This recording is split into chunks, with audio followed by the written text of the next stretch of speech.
Good afternoon. Welcome to Politics and Business Television here in Abuja. And don't forget to follow and watch us live on our social media platforms. Today, this afternoon, we'll be looking into a very critical topic to discuss on. And here with me in the studio, I have the vice presidential candidate of the YPP in the last general election.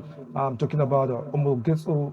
Welcome and good afternoon once again, Hajia. Thank you very much. Good afternoon, Mr. Kitchen. Well, before we delve into this discussion, we'd like you to tell us what exactly. Yes, we know that you are a vice presidential candidate in the last general election, but for the benefits of our viewers at home, we'd like you to tell us a little about you.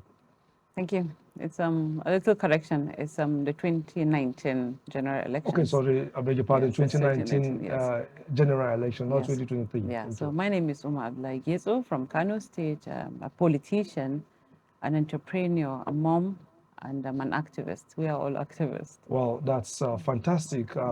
Hajia, combining these, being a politician, an activist, not even a local politician, although they say the politics is local, we all know that. But you, to the rank of being a vice presidential candidate, I mean, you've gone a very long way in this game.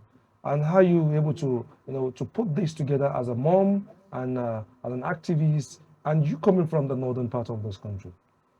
Well, I've been asked this question a lot of times, and to me, I can see it's all about striking a balance. I just did not start just a day. It has been a kind of dream. I'm a very, very passionate Nigerian, and I so much believe in seeing my country going the right way. So before I even joined YPP, I initially co-founded a political party, NPM, which I was the national secretary of the party before I later on joined YPP as the deputy national chairman of the party.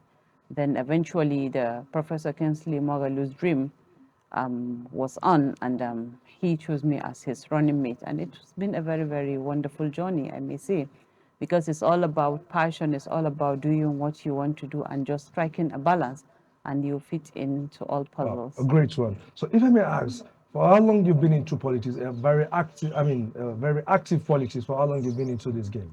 I think I've been very active in politics from 2017 because we registered NPM. We started registration of NPM in 2016, and we got registered ending 2016, 2017, 2018. It's all about trying to build a party, trying to create a spread nationwide.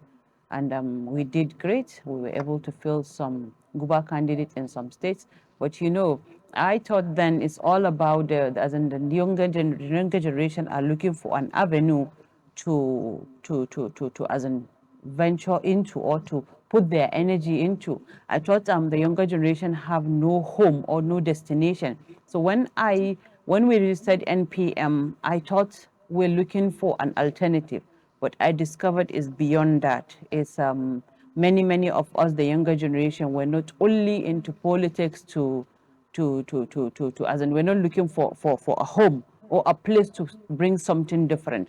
Most of the politicians are just looking for an avenue to fill amongst. So should we say that's exactly what motivated you to come into politics? Yeah, actually, I've been an activist all my life. I always, if not chat rooms, Facebook, BB, it's always me talking about Nigeria.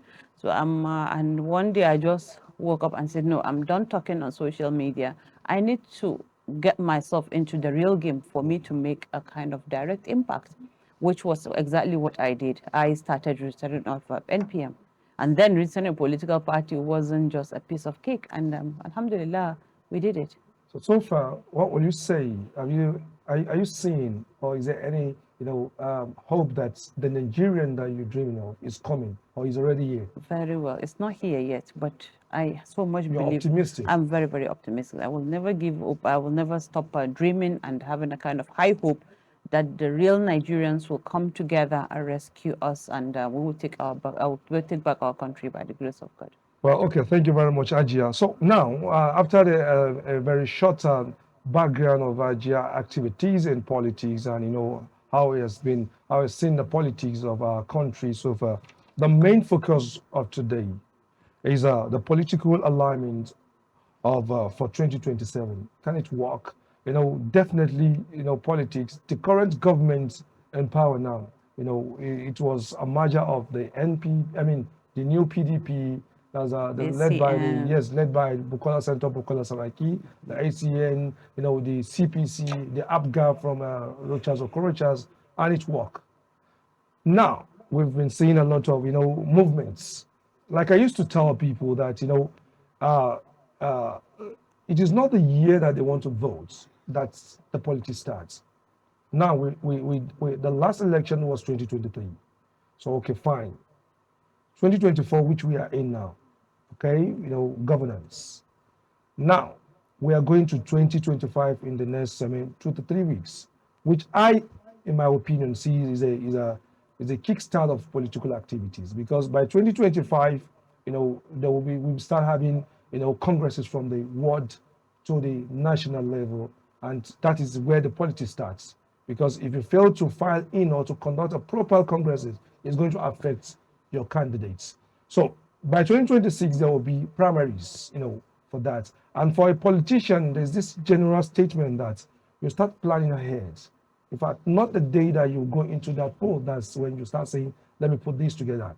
And I'm trying to, strike a balance by bringing some examples for you, seeing some kind of, move that we're seeing. In this year alone, or since, let me say this year, the former governor of Kaduna State, Malam Nasir El-Rufai, has, made some move. It's very kind of, it was a move that raised alarm. He went to Niger State, he went to the national chairman of, what's it called, SDP, and, make some move and, trying. And of recent, we even saw a picture where the former Cross River governor, talking about His Excellency Donald Duke, and the former governor of Kano State, went to Abeokuta. Tell us what exactly. Do you see this as a just a play child or as a usual thing of politicians? Well, if you look at 2015, how it all started, there was this group of people that were so desperate to see they are in power. Some of them, people like us, and even though we're not that significant then, we were all pained, especially in the northern part of the country with this, in Boko Haram and whatsoever. That was the load we carried to make it possible to eliminate PDP and Jonathan. After that, a lot of them, the key players they were talking of, they all experienced betrayal by the Buhari government. So now coming to 2023, we put ourselves in a kind of space whereby it's no longer about merit, or it's no longer about somebody that can do it right. It's all about keeping the country together. We cannot go for somebody, as in when it's a kind of northern president, then that's if Atiku emerges, there will be a kind of fire on the mountains. And Obi, with his own system of campaign, religious and tribalic, a lot of tribalism, it became very harder for him. And we have a kind of very limited and narrow choice when Mr. President came on board. And then we believe he is somebody that will bring Nigerians together, because he is the only person that showcase that spirit. But now, the way I'm looking at 2027, of course, there are a million kind of movements going on from the grassroots, from the national level, all kind of, but there's a kind of lack of trust. If you see the way people were just putting themselves together 2019 or 2015 to make APC possible, a lot of them now are not happy with the status quo. 2023, I worked with APC because that's the only hope. 2023? Yeah, 2023. I'm sorry, 20. Of course. No, I left YPP like 2022. Okay. But I joined APC and I worked with APC thinking that it's no longer about merit, as I said earlier.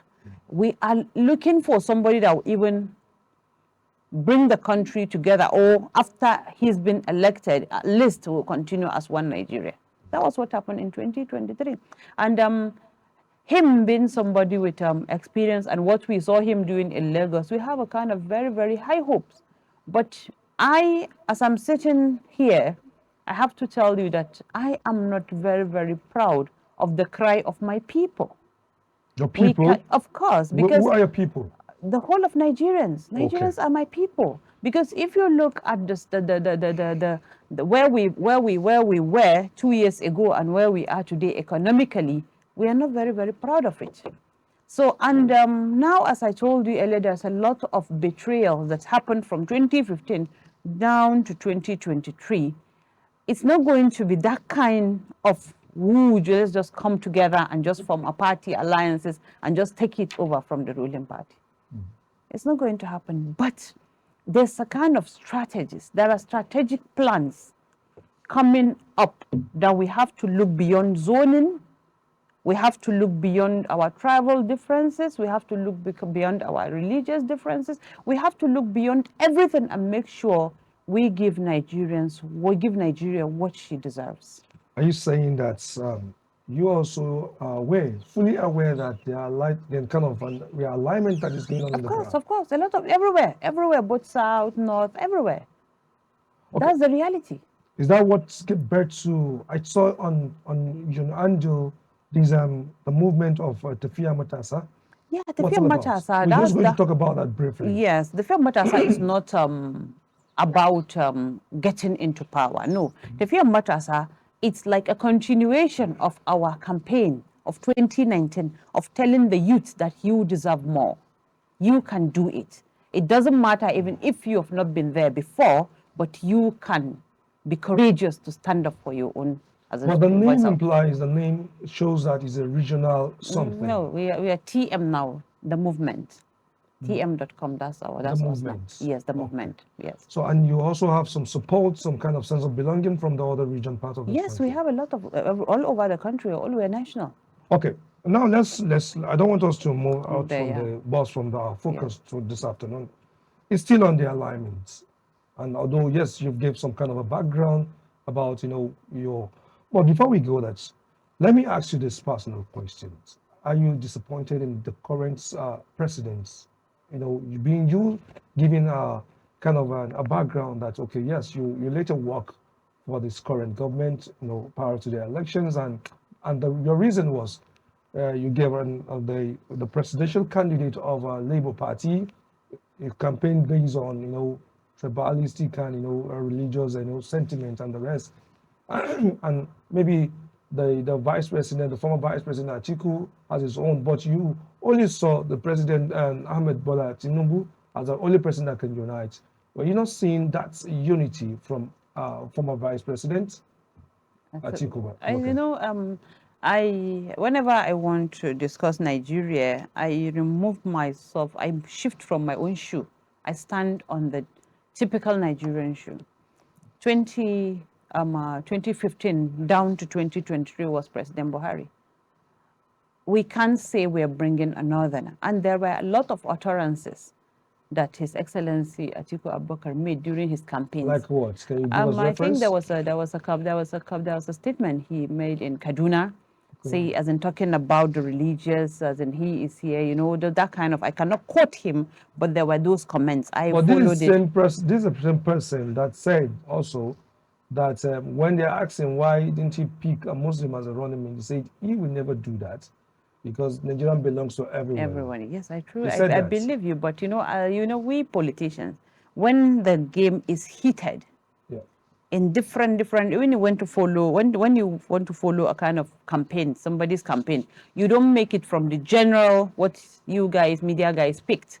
You have to go critically and look at each and every campaign somebody is making. You cannot be in one corner talking about differences or taking advantage of some few lapses or loopholes and go to the other side and talk a kind of general word. So I just analyze, and the bottom line is, it's a northerner that left 8 years. We don't expect a northerner to come 2023. That's just the reality. Because I am dealing with, I'm a national person. I'm a nationalist. I know what my brothers from the southern part of the country are feeling when we said it's going to be Atiku. That's just the reality. So, and I feel like we are trying to see something a little bit different, because Atiku has been a vice presidential candidate, and there are a lot of things, A lot of things like how? Yeah, well, I'm not a person that talks about people's person or whatever, but it's all about the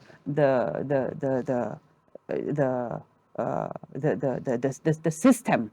Let me give you a typical example. When you have a presidential candidate that came out during the candidate that we did with Kadria 2019, okay, a person that will come out and said he is not going to favor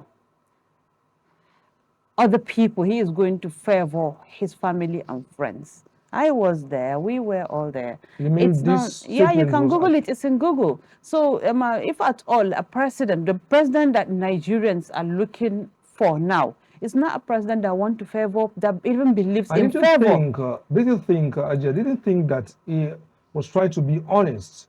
And honesty with the property, with the lives and the resources of Nigerians. This is not a one-man show. This is not a business. This is about governance. Looking at what is happening at the moment, you know, like you said, you politicians, you can say something and do something different. Do something else. Yeah. Of recent, I saw a man, a political analyst from the northern parts. I think he's from Kano. He was giving analysis that the current president now, wherever he's going with his son. Yeah, I saw it also. That's what is happening. Yeah, it's very inappropriate. It's very wrong. Because we've seen other people. But this was not happening during the former president, Muhammadu Buhari. Yes, it wasn't happening, but there were a lot of things that were happening. Tunde was there. Tunde was his relative, even if it's not physically on the media, his face is not everywhere, but people like him and other people were 100% in control.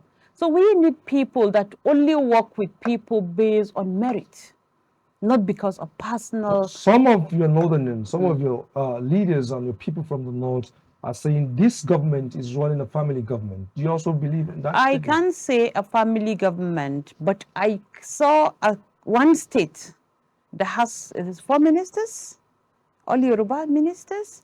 I don't think that's fair to the people that give him that huge vote. In Kano too, how many ministers? We have 3 ministers, 2 state ministers and 1 minister. So if you compare, I think it's Osun State. If you compare the population of Kano and the votes that we give, Osun has only 1 minister.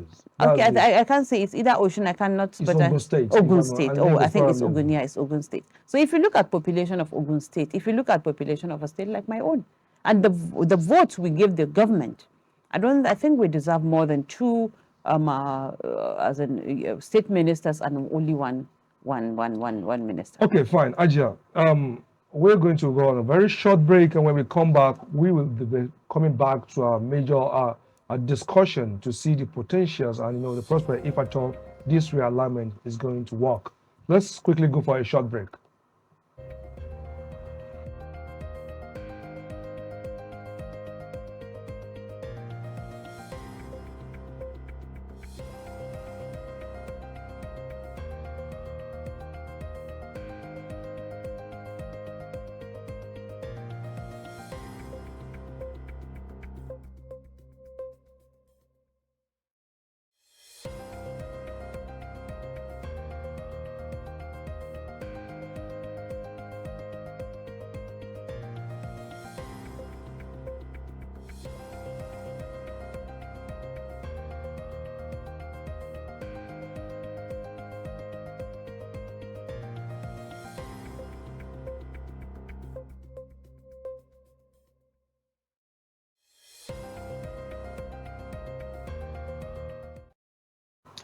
Welcome back from this short break. We're still on live on Inside Politics with Chitu, and here with me is still our guest, that's Geto,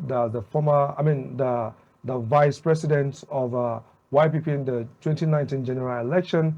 Like you said, he also supported or put his contribution in the 2023 general election. And based on what he's saying, like, it's a bit disappointing what is happening in this government, starting from the way people generally, when I ask her about why are people, it's in Nigerian, I was expecting her to say the northern part of this country. It shows that she's a nationalist. Well, moving further on this discussion, Ajia, it's all about the alignments. And, you know, the question of having two political parties, do you think is a good thing for us? Because if people like you and your principal then, and also want to serve the people of this country and come out like, look, we want to serve you. And the only thing people, Nigerian people know is either the ruling party or the major opposition party, and which is affecting our political system. What will you say to that for now?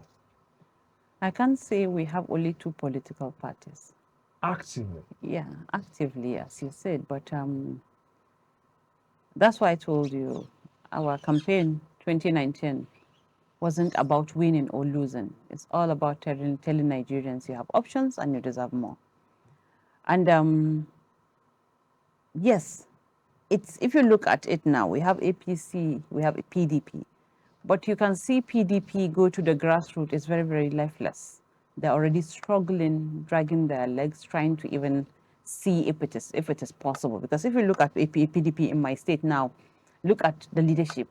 We have, like, you see one state, yeah, no structure, and you see one state, two different factions, and that's how it is all over the nation. The struggle, the crisis in PDP.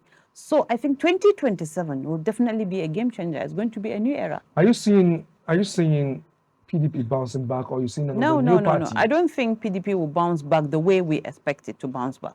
So we are definitely going to see new parties, and this is going to give Nigerians more opportunity to make better choices. The same new party we saw in 2013 that led to this now. 2013? This is, yes, I mean 2013 that brought APC 2015 on board. You know, not that kind of. You're talking of, you know, if you look at the whole. Same people. I told you, I wish you allow me as a land. I told you it's a new era. 2027 is going to be a brand new era because many people now are partyless. Both PDP, APC, even the major so-called political parties, big giant guys that we're talking about. Many people are partyless. Why? Now, maybe people are thinking of seeing, as in the normal players putting themselves together to come up with one opposition or one strong party like APC that's going to come and take over. That's not going to happen. As I told you, based on what happened in 2015, based on the betrayal of 8 years, and based on what's happening now, because even a lot has happened. Many of the APCs were not with the current president 2023, even within the APC. So there's, you know, Nigeria, as whether we like it or not, there's a kind of paradigm shift. There is a kind of people are looking at things differently, and I'm telling you, it's not going to be business as usual, one major party or two major political parties. No, even if you look at the major players, so-called major players, the way they are putting themselves together now, everybody is trying to register another party. And if they do not register another party, definitely they are going to use the existing smaller, so the underrated smaller parties too. So it's going to be a very, very different game in 2027. That means, in a nutshell, PDP is not likely to bounce back. It's very, very difficult, depending on who will emerge, or if the person has the capacity of bringing everybody on board. But it takes. And do you think that time will permit for all these, yes, you know? Yes, that is possible. Okay, fine. Let's see, and let we watch. We're definitely waiting for that, if that miracle is going to happen. Now, Ajia, you're from the northern part of this country. A lot is going on. You know, from insecurities, you know, even the political issues. Yeah. I remember somebody told me that, you know, whenever a southerner is in a position, maybe he's a president, even cited when Obasanjo was the president of this country, he used some of the leaders, some of the strong political leaders. He cited, he said El-Rufai was against Atiku then. And something exactly is playing out again now. Is it saying that the northerners are weak or what? Because now, Kwankwaso, what's it called? Shekarau, and maybe the National Party of the APC, Ganduje, and even El-Rufai and Obasani in Kaduna. Same thing is going on now. What exactly is the problem? What exactly is the problem of the leader from the northern part of this country? I don't expect you to ask me this question, but I'm a very blunt person. Okay. Our leaders in the North are very, very selfish.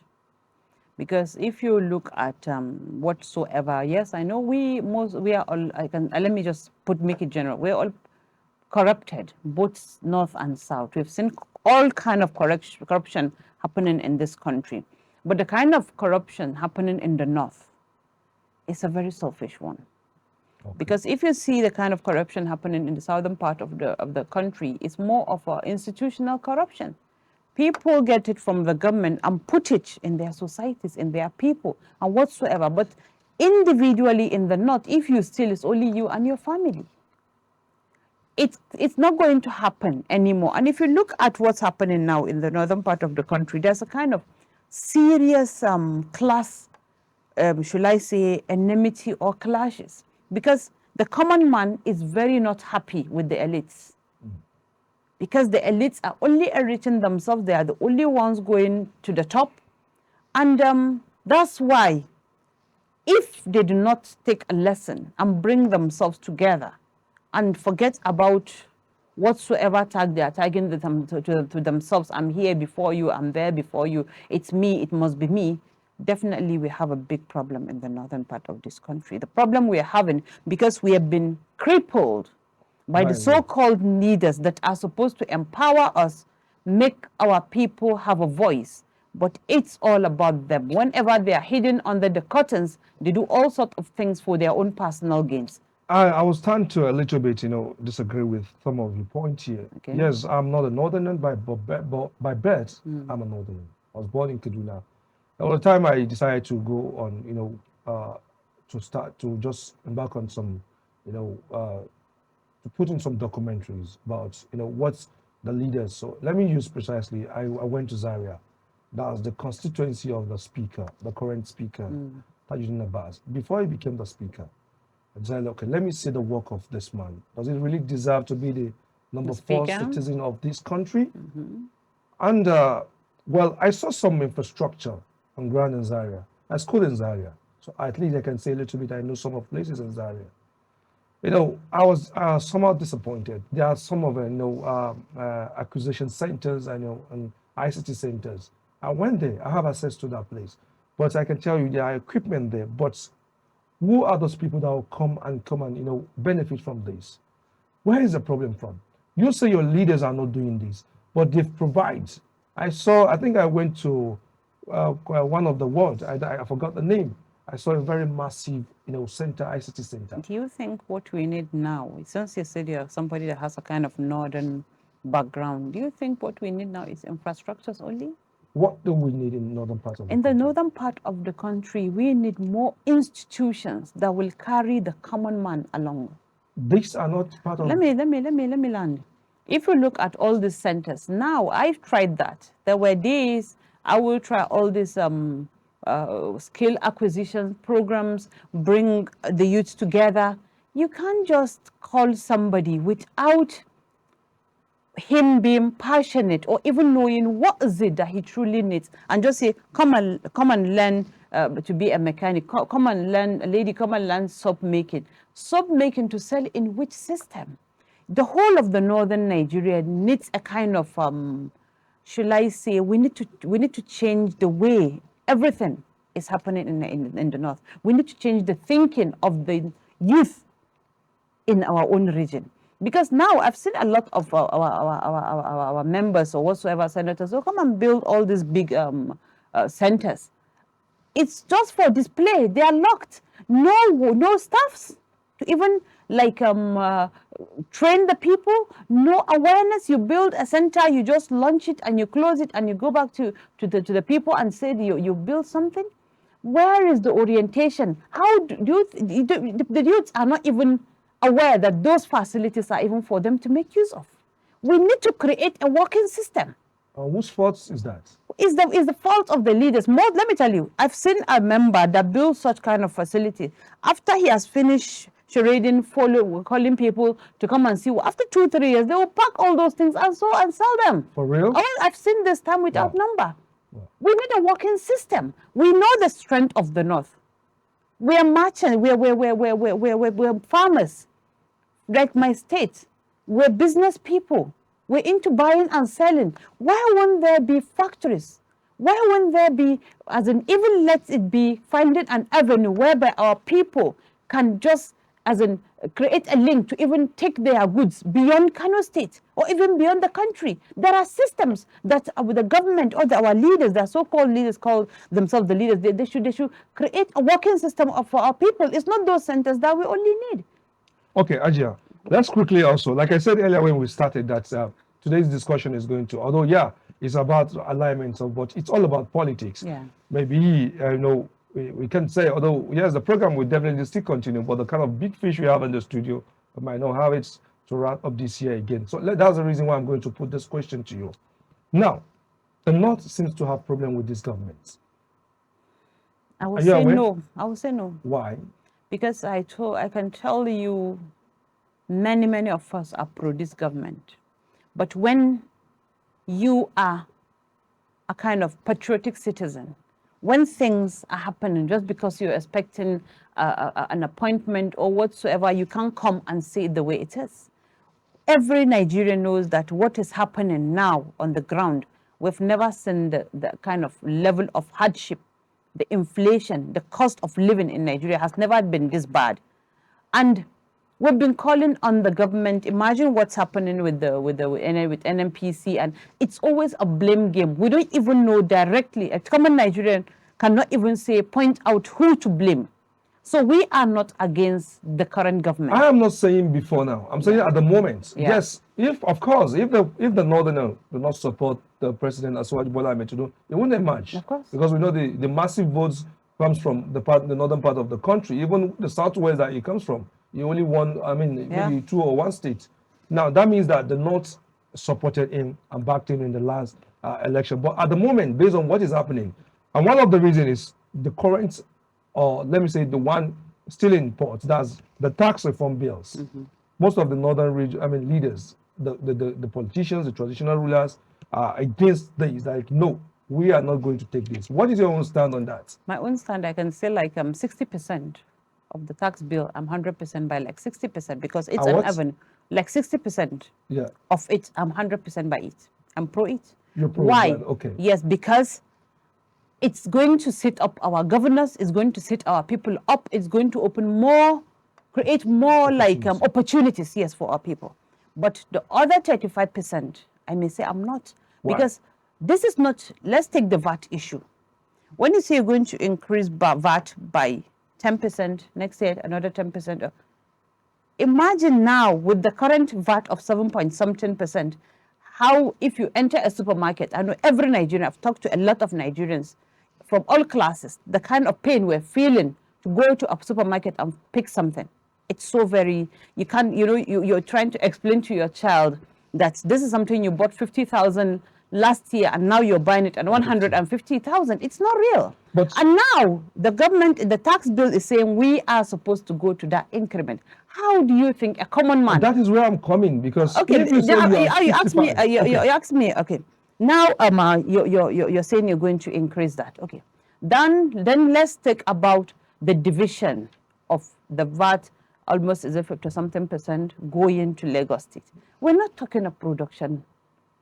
We're not talking of production tax. We are talking of VAT. We are the ones, the northern part of the country is the one with the majority of the population.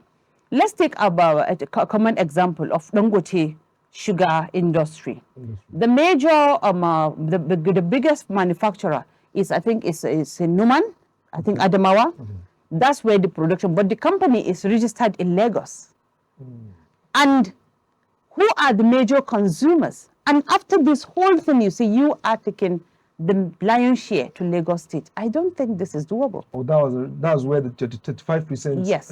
Yeah, these two major things are the two major things I say I can. Okay. Let's quickly, because of time, let's quickly go. The second issue again, which is the French military base in the north. What is your stand on that?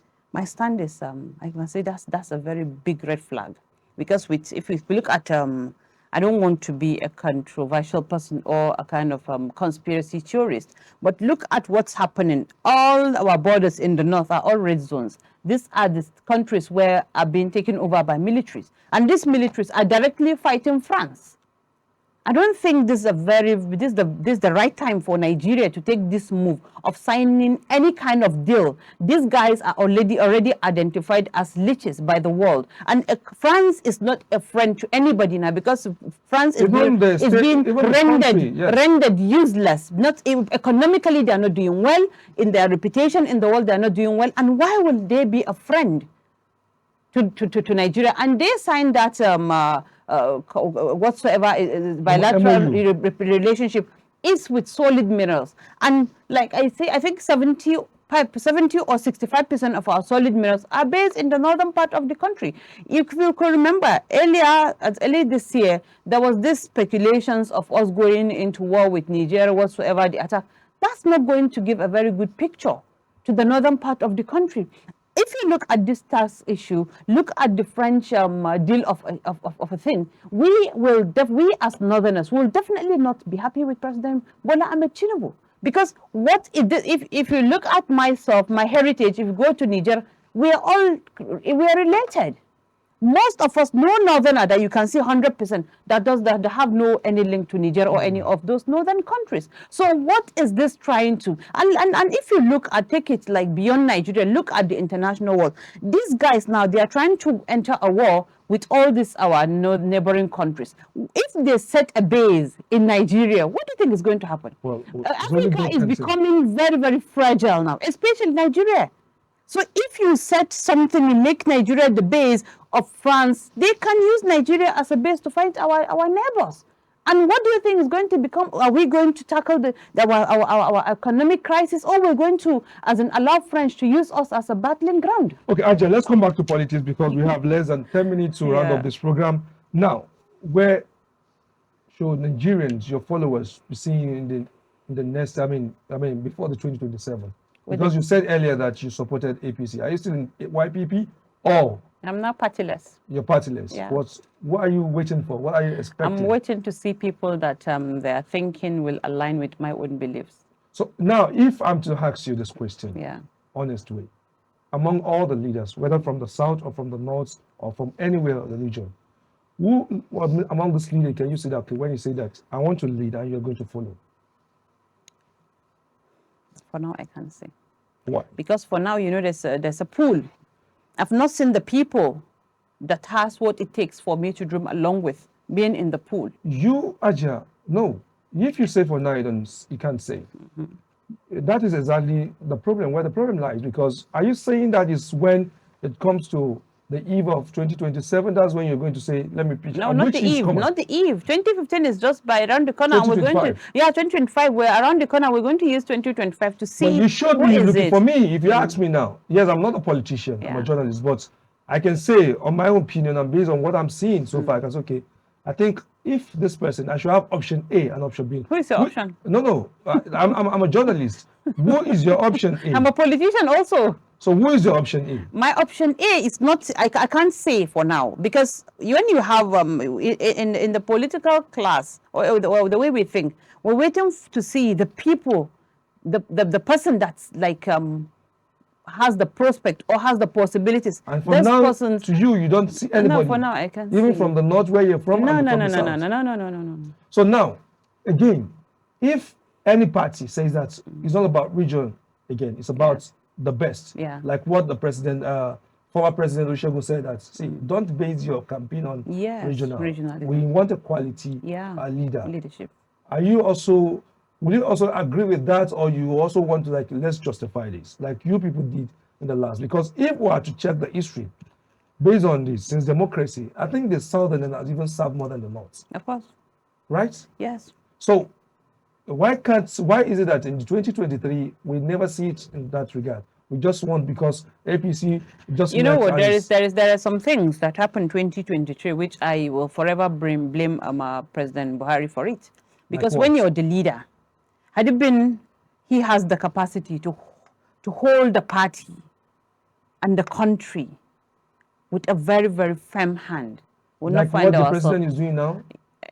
President Bola Ahmed Tinubu? Yeah, he's holding the party. No, I'm talking about another language now. Okay. Holding the party in the sense that when Buhari was there, he would say, whatever it is, whatever it is.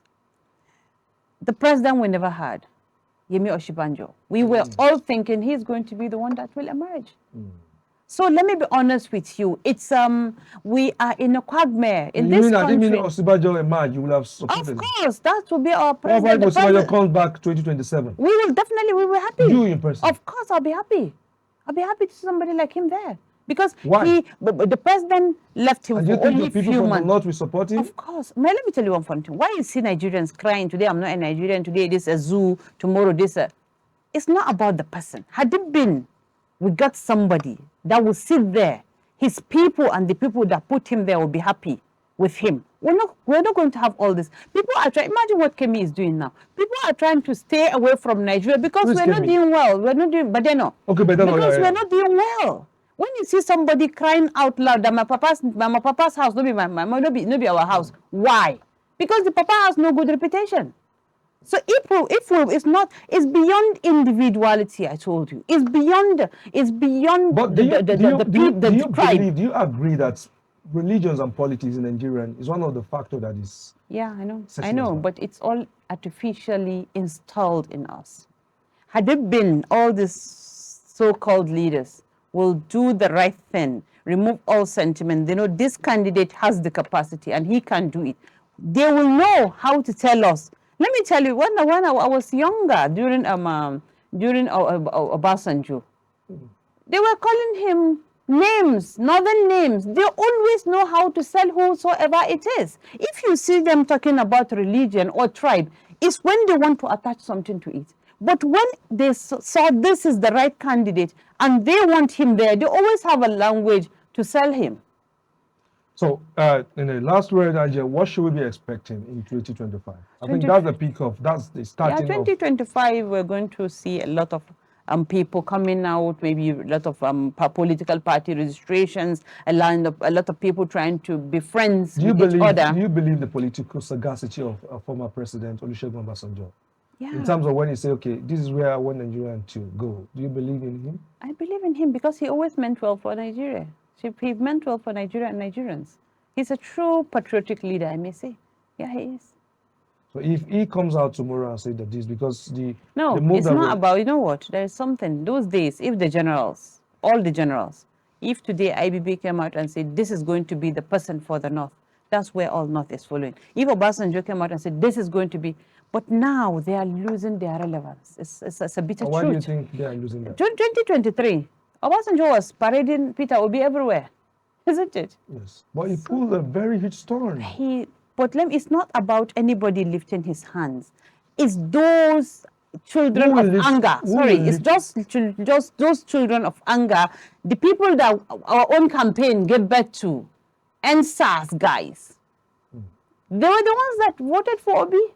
If you see the aggression, I had an interview 2021, 2020, I think early 2020. People were saying that Obi's popularity is on social media. I told them, no, you're lying. It's beyond that. I deal with these guys. I can see they are willing to go to the grassroots and do it. That means we won't able to have time to talk about it. But let me see, because you just mentioned NSAS and we saw the result in 2023. Yeah. That means what happened about to the minors that was was kept in the prison for 90 days.